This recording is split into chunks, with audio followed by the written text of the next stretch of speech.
Subscribe channel Truth.id dan aktifkan lonceng notifikasi untuk mendapatkan informasi seputar live streaming dan video khotbah terbaru. Posisi tombol subscribe berada di kanan atas channel kami dan jangan lupa nyalakan loncengnya.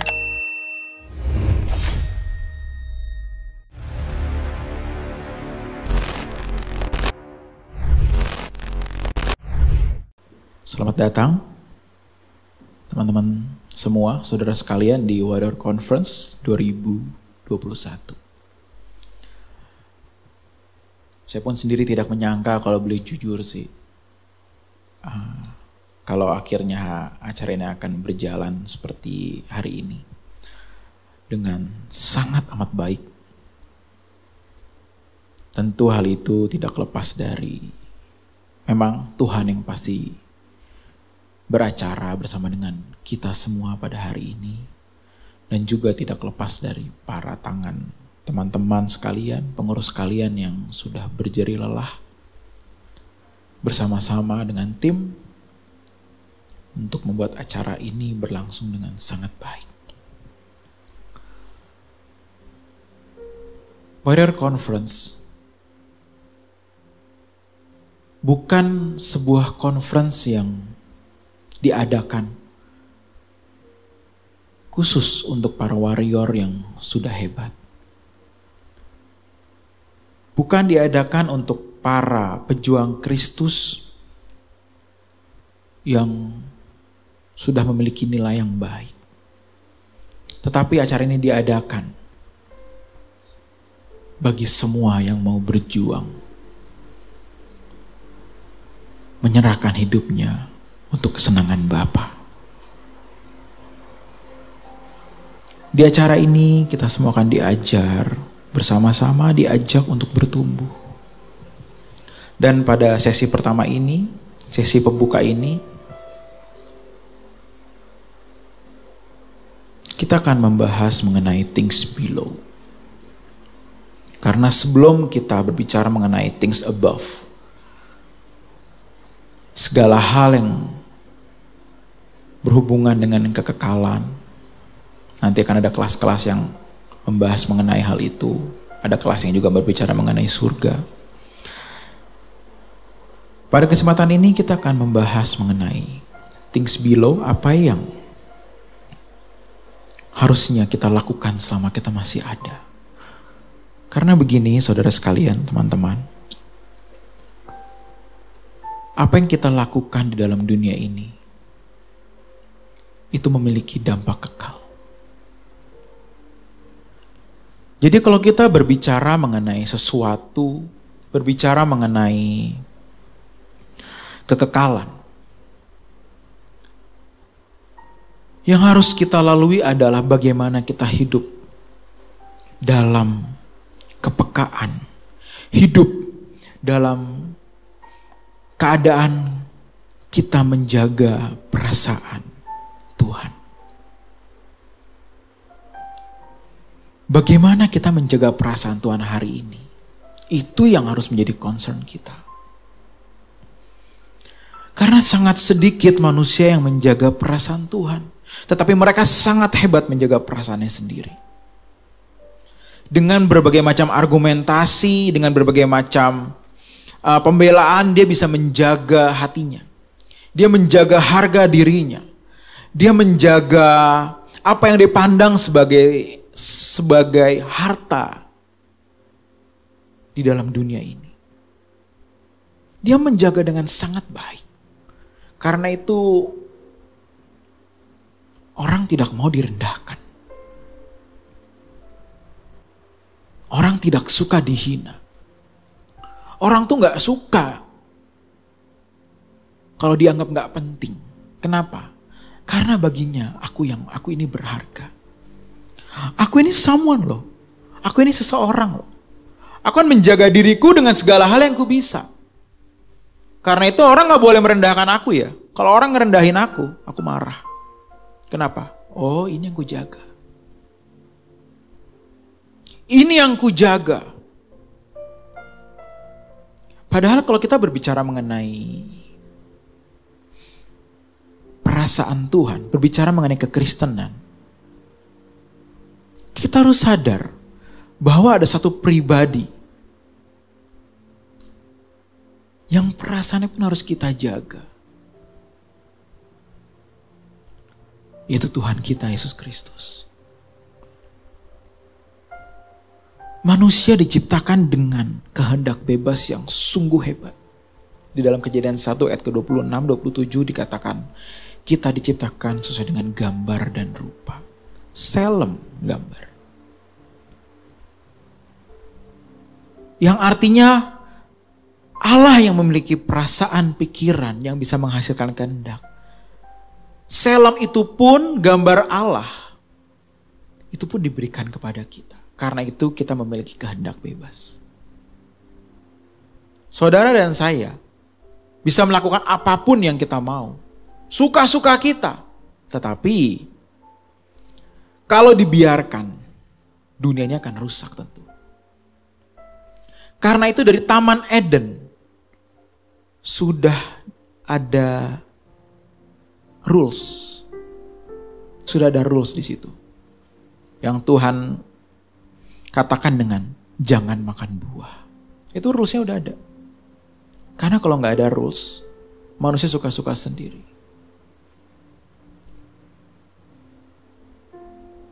Sama seperti di dalam dunia ini. Bayangkan kalau manusia hidup tanpa aturan, tanpa hukum.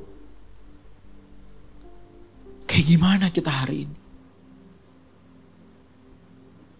Apa yang saudara dan saya alami di dalam dunia tanpa hukum? Kalau saudara ingat film yang judulnya The Purge. Yang dari jam 6 sore, kalau nggak salah ya jam 6 sore sampai jam 6 pagi. Semua kejahatan dilegalkan. Itu filmnya kan beberapa seri itu film di sinema. Beberapa seri film itu ada. Jadi kejahatan selama 12 jam itu dilegalkan. Kita lihat. Serem, itu film serem. Orang yang psikopat lah, orang yang dendam lah. Itu berkeliaran di jalan. Tapi yang baik-baik di rumah. Ngumpet, kunci pintu, gembok. Tetapi yang liar, wah bebas. Kenapa? Nggak ada hukum. Aku suka-suka aja sendiri. Nggak ada hukum di sana. Bayangkan dunia berjalan seperti itu. Kalau kita nonton film itu, kita berpikir apa? Untung hal itu nggak ada di dalam dunia nyata. Untung cuma ada di film. Tetapi hari ini, ada hukum pun, ternyata manusia masih suka bertindak di luar hukum. Masih. Nggak usah jauh-jauh deh, lampu merah aja. Itu rules loh, itu hukum loh. Lampu merah artinya berhenti. Hijau artinya jalan. Kuning artinya klakson. Enggak. Kuning artinya apa? Siap-siap. Dari hijau sebelum merah bisa ada kuning, dari merah sebelum hijau ada kuning. Kalau dari merah siap-siap ya. Kalau dari hijau ke merah, kuningnya buat apa biasanya? Kebut. Tancap, nanggung udah kuning nih, ajar. Padahal kan harusnya untuk hati-hati. Jaga-jaga nih, kalau bisa rem aja pas kuning, udah gak usah ngegas. Mungkin begitu kan. Tetapi ya kalau ya saudara tahu lah, di jalan ada aja yang masih melanggar. Bahkan mungkin kita yang hadir di sini mungkin masih ada yang melanggar kali ya. Tetapi manusia itu pada dasarnya mau bebas. Dari kecil kita sekolah, kita gak suka yang namanya bangun pagi untuk sekolah. Kenapa? Aku mau bangun siang. Aku suka bangun siang. Aku suka. Aku pengen bangun siang. Aku pengen. PR, udahlah ngapain sih ngerjain tugas kuliah begitu. Skripsi mau ngapain sih? S2. Tesis mau ngapain sih? S3. Disertasi buat apa sih? Yang udah ke kantor. Aduh ngapain sih masih absen pagi-pagi. Kenapa? Karena kita mau bebas. Kita mau bebas. Itu manusia. Tetapi ada hukum yang menjaga manusia untuk tetap beradab. Tetapi ternyata hukum hanya bisa mengatur atau membatasi apa yang terlihat. Tetapi hukum tidak bisa meneliti, menelaah apa yang di dalam hati kita. Hukum hanya bisa melihat, hanya bisa diberlakukan untuk yang terlihat, karena itu harus ada pembuktian, barang bukti, pembunuhan, ada mayatnya, ada yang meninggal, ada tubuhnya, ada senjata yang digunakan, ada bukti-bukti, ada darah dan lain sebagainya. KPK menangkap mereka yang korupsi, wah itu nggak gampang loh, nggak bisa cuman saya kira Anda korupsi, nggak boleh, harus ada buktinya. Karena itu ada operasi tangkap tangan. OTT. Lagi di mana, lagi ada dealing apa gitu, ketangkap. Wah, di sini kan kena, ada bukti. Dan itu direkam pasti. Tetapi kalau berbicara mengenai kekristenan, tadi itu kita berbicara mengenai hukum dunia. Tetapi kekristenan berbicara mengenai hukum Allah. Yang artinya, apa yang ada di dalam hati kita, itu yang dinilai. Itu yang Tuhan lihat. Karena itu dalam 1 Samuel 16 ayat yang ke-7 dikatakan, manusia melihat apa yang terlihat di mata, tetapi Allah melihat hati. Dikatakan juga dalam Matius 5 ayat ke-28, kalau kamu melihat perempuan dan menginginkannya, maka kamu berzina. Gak usah melakukan, kamu ngelihat dan kamu menginginkan dia, kamu berzina. Di 1 Yohanes, kalau kamu membenci berarti kamu membunuh. Kalau hukum kan membunuh, nusuk orang, kelihatan, aduh kena CCTV nih, ketahuan nih berarti nih. Itu hukum dunia. Tapi hukum Allah, kurang ajar nih, sialan nih orang. Udah langsung bersalah. Nah, things below itu berbicara mengenai, bukan hanya below on earth, maksudnya apa yang ada di dalam dunia ini. Tetapi below itu berbicara juga apa yang di kedalaman kita. Below, di kedalaman hati kita. Below.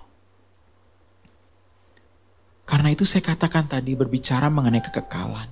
Things above.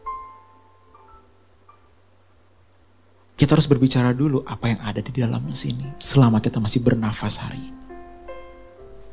Motivasi adalah buah di dalam hati kita yang berasal dari apa yang kita terima dari kecil sampai hari ini.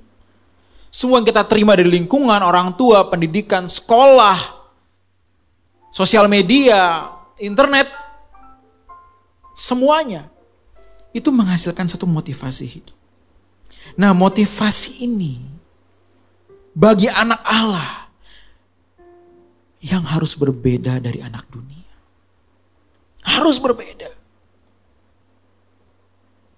Ini bukan berbicara mengenai, oh kalau mau memiliki motivasi benar berarti harus pelayanan. Oh tunggu. Atau oh kalau mau memiliki komunitas yang benar, pastor berarti harus ke gereja ya atau join dalam satu komunitas. Belum. Oh, itu bagus, itu bagus. Itu bagus, itu gak salah.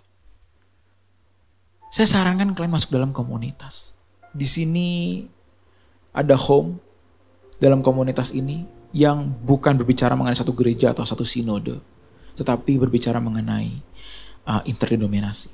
Di luar gereja manapun, di home kami banyak dari orang berbagai macam gereja dan sinode. Dan mereka tanya, kalau kalian punya teman di home, gak pernah diajak bergabung di gereja ini. Kenapa? Karena kita mau membentuk manusia, bukan mau membentuk gereja. Kita mau membentuk pribadi, bukan membentuk komunitas saja. Komunitas nanti kalau akhirnya nggak join tertanam, that's okay. Yang penting kamu berubah ya. Nah itu dia. Tetapi itu bukan berarti sudah final dari memperbaiki motivasi. Itu perjalanan. Tetapi bukan berarti itu motivasinya berarti sudah benar ketika bergabung dalam suatu komunitas atau pelayanan. Motivasi itu berbicara mengenai, kalau aku melakukan ini, aku mau apa? Tujuanku apa? Aku melakukan ini. Aku melakukan ini tuh apa? Ini berbagai macam hal. Kita cari duit, kita kerja, kita pacaran, kita menikah. Kita bikin bisnis lah. Untuk apa bikin itu? Ya untuk apa ya? Nah, motivasinya apa? Ya karena orang bikin bisnis sih, kayaknya gue kalau nggak bikin kayak kurang lengkap. Oh sorry, nggak bisa begitu. Karena motivasi itu yang dinilai oleh Tuhan. Tuhan melihat hati.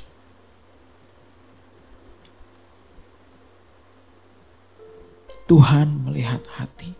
Dan manusia sangat rentan terhadap hal ini, saudara-saudara sekalian. Sangat rentan. Kadang kita melakukan sesuatu tanpa kita sadari. Aku melakukan ini untuk apa ya? Ya aku buat aja. Kenapa bisa begitu? Karena dunia men-setting manusia seperti itu. Dunia men-setting manusia seperti itu. Melakukan apa yang manusia pandang baik atau wajar untuk manusia lakukan. Bisnis, menikah, pacaran. Punya harga diri, jangan mau direndahkan. Itu dunia yang setting semua. Dan kita terlalu sibuk. Kita terlalu habis pikiran kita untuk memenuhi apa yang standar. Apa yang dunia ini berikan sebagai sebuah standar. Tetapi sorry, saya katakan pada pagi hari ini. Anak Allah harus berbeda. Anak Allah harus berbeda. Anak Allah itu harus merujuk, memiliki motivasi yang sama seperti putra tunggal, Adam kedua. Tuhan Yesus Kristus yang 2000 tahun yang lalu Tuhan tunjukkan dari gaya hidupnya, yang Tuhan tunjukkan dengan perkataannya. Salah satunya berkata, makananku melakukan kehendak Bapa. Atau di Taman Getsemani, biarlah kehendakmu yang jadi. Itu yang Tuhan tunjukkan. Itu role model kita yang harus kita tiru. Kalau melihat cara hidup Tuhan Yesus, Tuhan sama sekali gak pusing soal kehidupannya. Gak pusing aku mau jadi apa. I don't care. Kenapa?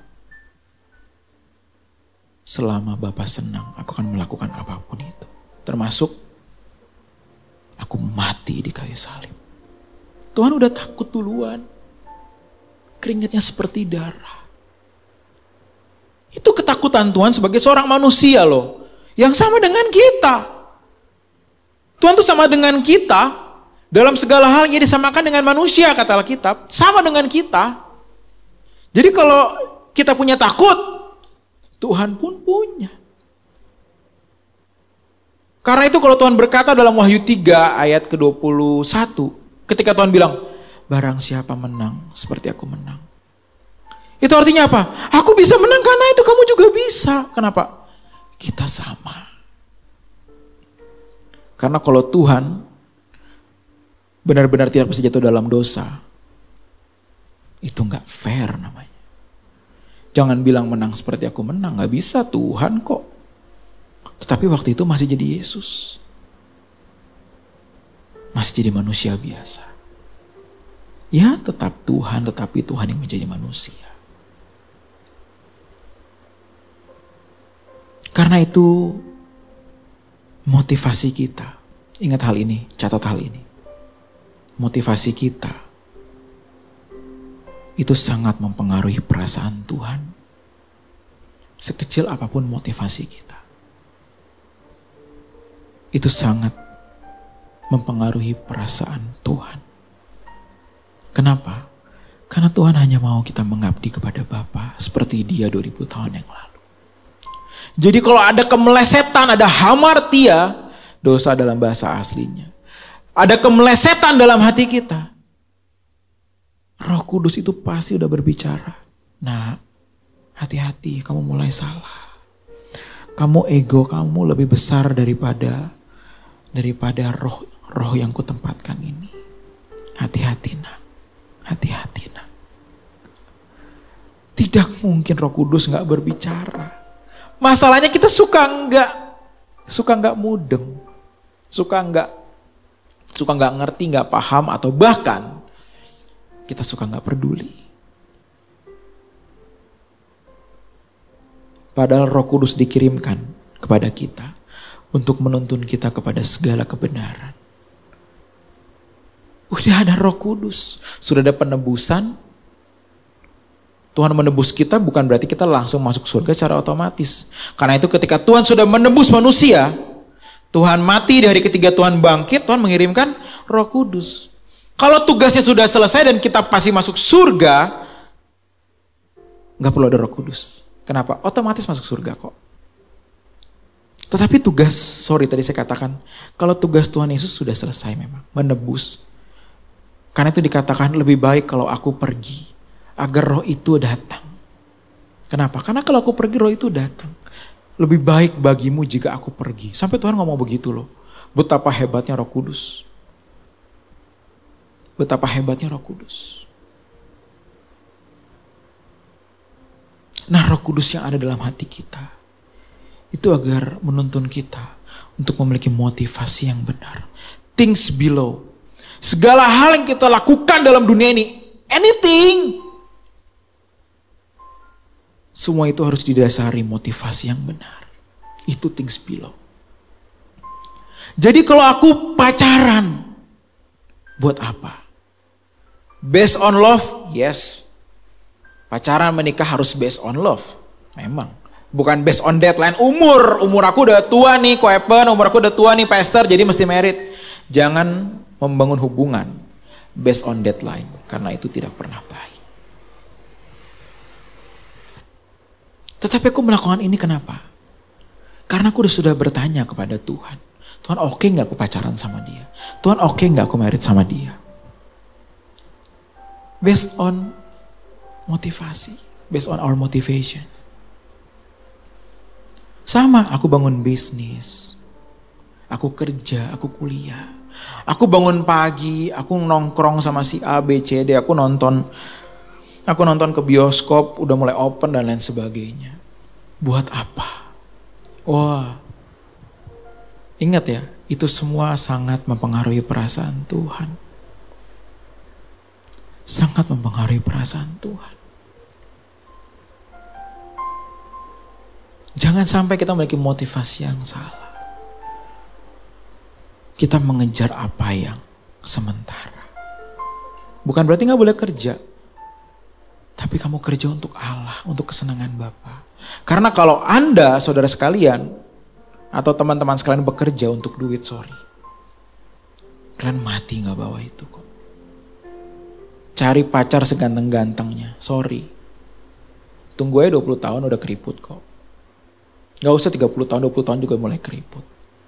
Ditambah mati sendiri. Bukan berarti gak boleh merit, gak boleh kerja, bukan. Tetapi hidupmu bukan untuk itu. Kalau hewan silakan beranak cucu terus. Tapi karena Anda manusia, hidup Anda bukan untuk itu. Hidup Anda untuk mengabdi kepada Bapa.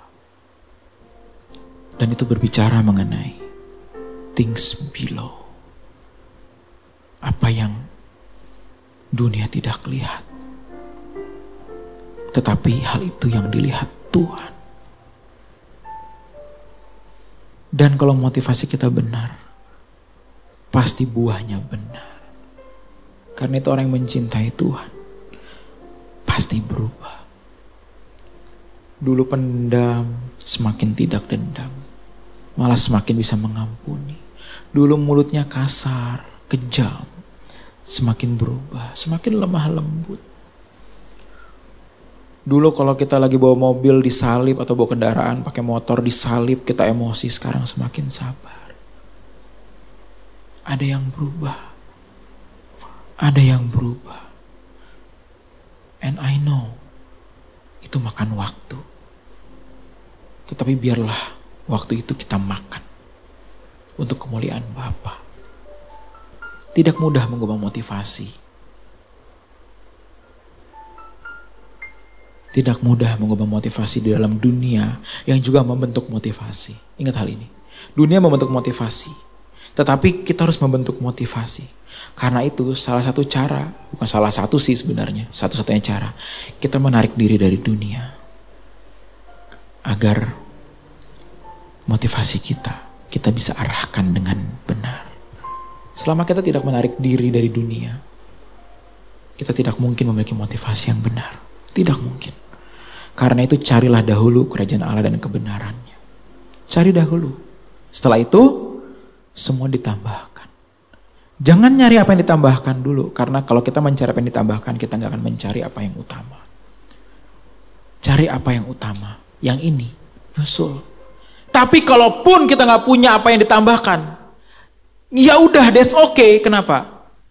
Karena aku udah punya yang abadi. Jadi gak masalah aku kehilangan apa yang sementara. Karena itu tadi sebelum firman Tuhan, lagunya cocok sebenarnya lagunya.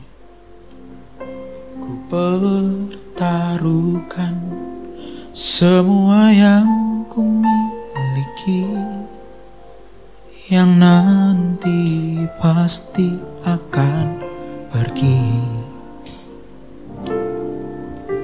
Tak ada lagi yang ku bawa sampai mati. Tak ku sesali melayani Engkau yang abadi. Berbahagialah Anda yang mau mengabdi kepada apa yang abadi.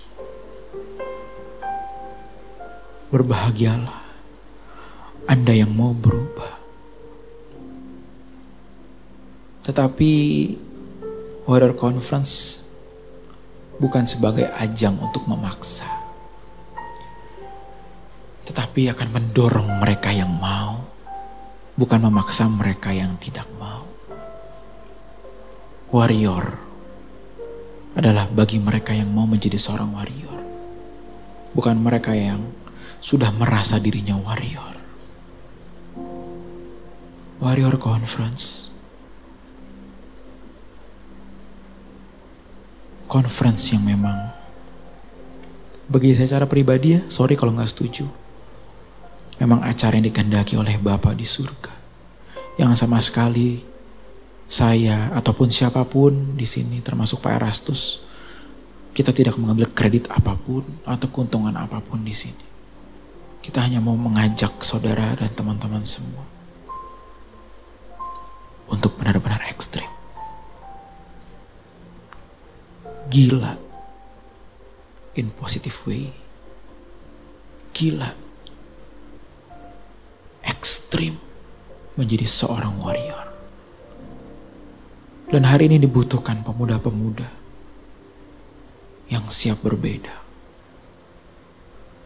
Kalau di sini hadir dari berbagai macam komunitas ataupun gereja, karena saya dengar ada sekitar 300 leaders, dan saya rasa bukan hanya dari sinode kami ataupun dari gereja kami. Yuk bertumbuh sama-sama. Saya gak peduli kalian dari mana. Saya gak peduli kalian dari gereja mana, sinode mana, I don't care at all. Yang saya pedulikan apa? Ayo, gila bareng.